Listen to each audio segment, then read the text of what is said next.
Many of you have heard of Mary's Meals. It's one of our partner charities here at the chaplaincy, and in fact they had a stall here at our volunteers fair last month. Their mission is very simple: to provide nutritious school meals in developing countries prepared by local volunteer teams so that children can get both the food they need for their life today and the education they need for their future. A few days ago I had the privilege of hearing the founder, Magnus MacFarlane Barrow, speak about his work. He mentioned two moments that changed the course of his life. One was in 1992, when the Balkan conflict was raging. He and his brother Fergus heard about the tragedy of the war. They felt they had to do something, however small, so they organised a local appeal in their Scottish village for food and blankets and drove their cargo in a jeep across Europe to Bosnia-Herzegovina. The second moment was in Malawi in 2002. Magnus met a mother, Emma, who was dying of AIDS. Her 6 children were gathered round her, and Magnus asked the eldest son, Edward, what he hoped for in his life. His answer was very simple, quote, "To have enough to eat and to go to school one day."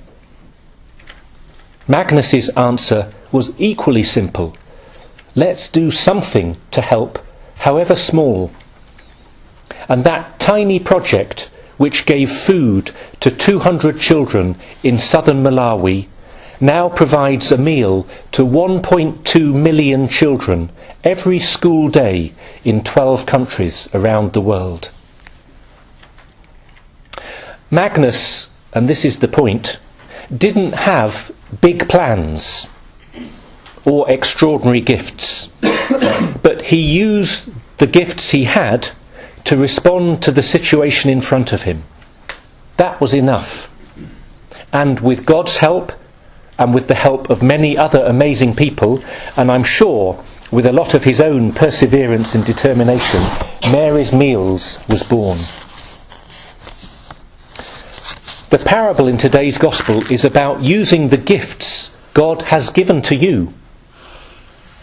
A talent, quote, talent, in the Bible is a measure of money. It's a huge amount, equivalent to hundreds of thousands of pounds.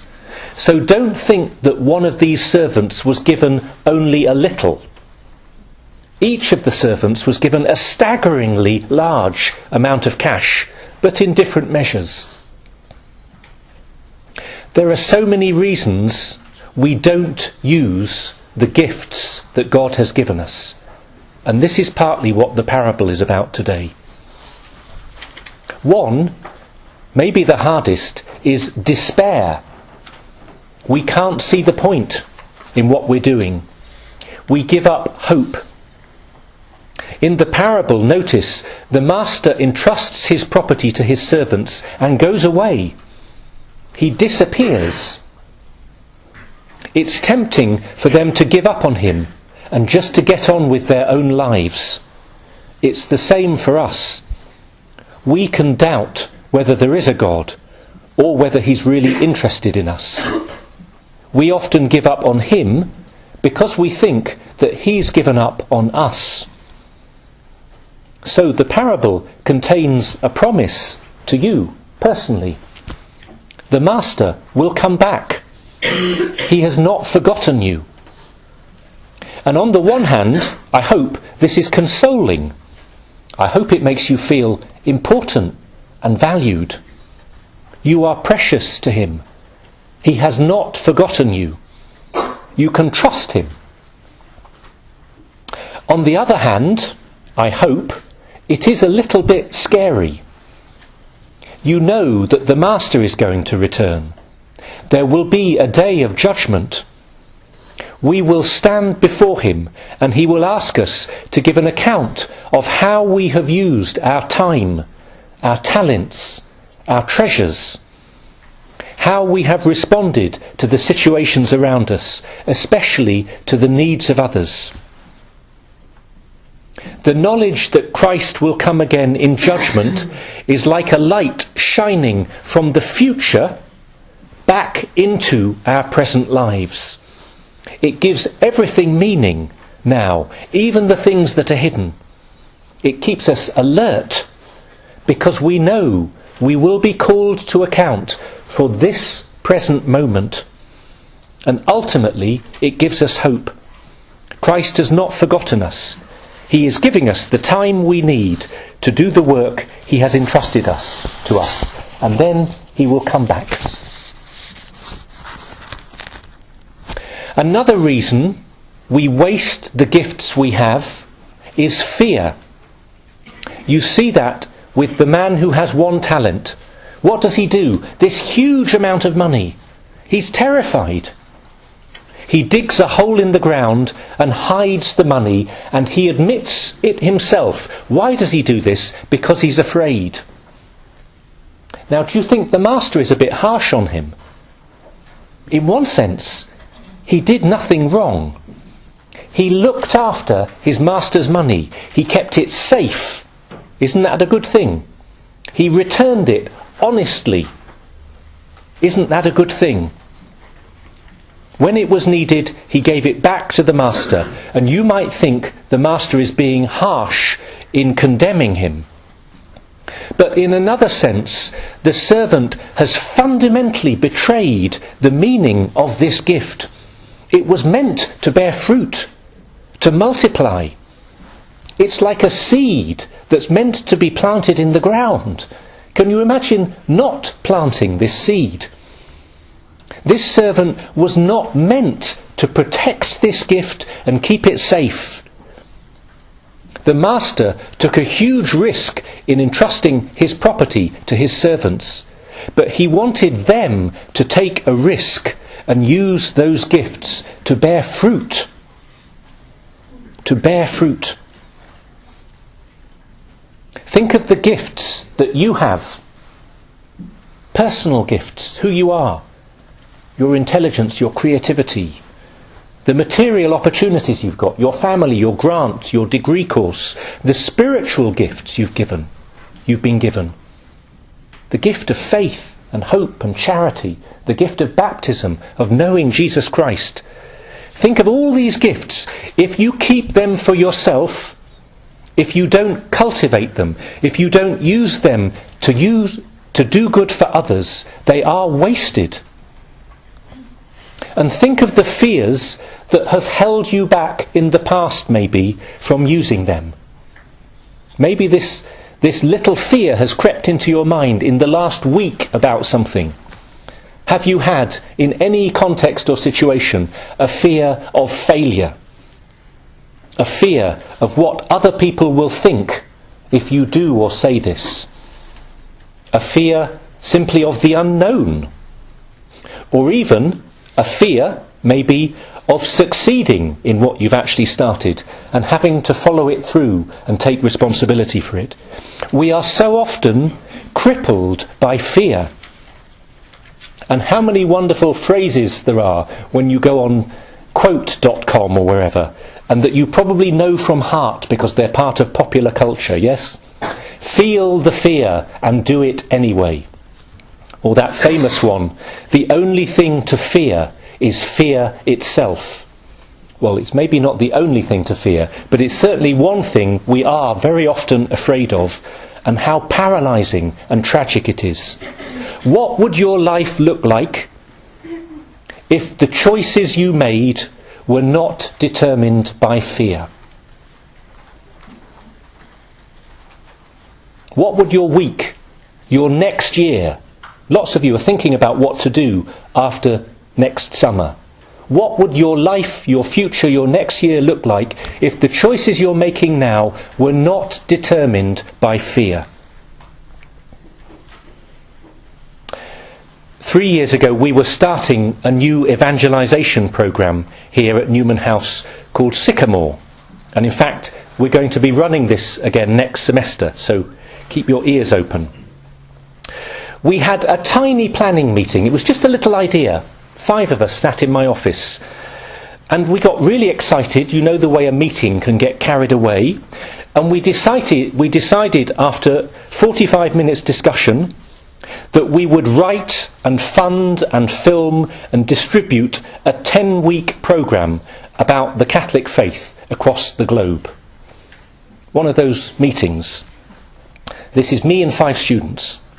And when everyone had gone home, I thought to myself, this is just mad. Yeah? What on earth are we thinking about?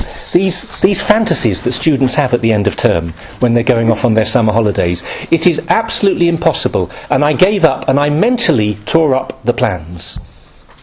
And I think it was that same evening, I'm not making this up and I've said this before publicly, that God spoke to me through Facebook. Right, so this is one reason in moderation to stay on Facebook. That evening, in my Facebook feed, a meme popped up. Many of you have seen it. Yeah? It's a photo of a city, and superimposed on it in bold white letters was this phrase, quote, "If your dreams don't scare you, they aren't big enough." If your dreams don't scare you, they aren't big enough. And I just thought, God or Facebook or someone is speaking to me. Yeah? No, I don't normally muddle them up, but I did that evening, and that was it, actually. The penny dropped, we did it. It sounds a bit corny, me talking in this way, but the gospel came alive for me in that little moment. Of course we're afraid. That's normal. But the idea that because we're afraid we shouldn't do it, that's the strange thing, and the non-gospel thing. Fear is not a reason to stop doing what we should be doing. And a third reason why sometimes we don't use our gifts is jealousy or insecurity, which is the same thing really. Of course we know this. The 3 men in the parable are given different amounts of cash. 5 talents and 2 and 1. It would have been so easy for the guy with 2 talents to be jealous of the one with 5, wouldn't it? And to use that jealousy as an excuse for resentment. Resentment at the master, or resentment at his fellow servant, or to use that jealousy and resentment as an excuse for not using his gifts. But, as we know from the parable, the master knew what he was doing. And God knows what he is doing in your life. Each of you has been given different gifts. How much time have you wasted worrying about the gifts that you do not have rather than the ones you do? How much time have you wasted being jealous and resentful of the gifts others have? Their brains, their beauty, their bank account, their opportunities, their beautifully, fully functional family, unlike my own, etc. It's absolutely pointless. Now, if you ask me, Father, but why did God give me these gifts and not give me these other gifts? My response is, I do not know the reason. But I do know that God knows the reason, and that he has a good reason, and that is reason enough for me, and it should be for you. He knows what he is doing. Trust him. He has given you exactly what you need to do the incredibly important work that you need to do in this life. Maybe you can't see it yet or understand it yet, but you will at the day of judgment. That's a long time, you say, and maybe you'll get some glimpses before then too, but you will see it. Stop worrying about what you don't have. Stop comparing yourself to others. How free you would feel if you could just be yourself and not try to be someone else. In one sense, it might seem very limiting. Oh, this is it, I'm just me. Well, yes, And in another sense, it is so liberating to finally be me and to get on with the work that God has given me to do.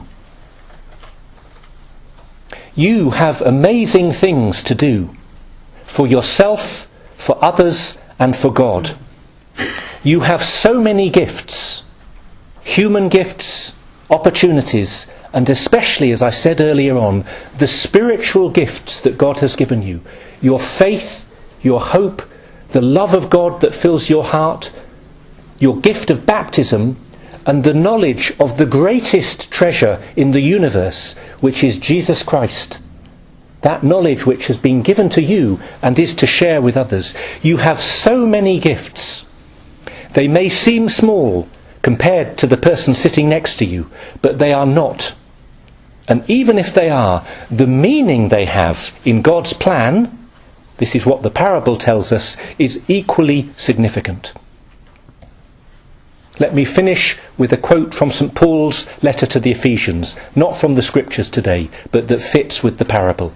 You've heard this before, but it sums up exactly what the Lord wants to say to you. Glory be to him whose power working in us can do infinitely more than we can ask or imagine. Glory be to him from generation to generation in the church and in Christ Jesus for ever and ever. Amen.